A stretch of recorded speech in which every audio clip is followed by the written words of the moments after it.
হযরত ইব্রাহিম আলাইহিস সালামের বাবা বলছে, পুত তোরে আমি তেজ্য পুত্র করে বাড়ি ছাড়া করে দেব। হযরত ইব্রাহিম আলাইহিস সালাম বলছে, আ'তাজিলুকুম ওয়া মা তাদউনা মিন দুনিল্লাহ। আব্বা আমি আমনেরে ছেড়ে দিলাম, আমনে আমার কিতে ছেড়ে, আমনে বাইত জায়গা দিতেন না কিতে, আমি আইলাম না আমনে বাইত। আমার ঈমান দরকার, আমার আখিরাত দরকার। আমি বন দিয়ে কিতে করব, আমি সোফা দিয়ে করবো কি, আমি বিল্ডিং দিয়ে করবো কি? যার বাপে বিল্ডিং করে দিছে না হাতে বেড়া পরে আর বিল্ডিং করতে আসছে না, মা কথা কয় না, বোঝেন নাই আমার কথাটা?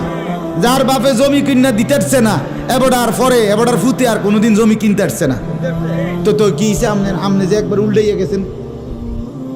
হ্যাঁ আরে ফুত, আমি যদি কদ্দুর কিছু করে দিয়ে যেতাম না পারি, আমি মরলে তারা খাইবো কেমনে? না তারা চিরা খাইবো। আর পরে আমনে 2 বস্তা চিরা কিনে দিয়ে যাই, আমনে মরলে আর কেউ দুনিয়াত কাম করতো না, আমনে একটা কামিলা মূর্তি আছেন শেষ। এটা ধোকার কথা না, বলেন না কেন?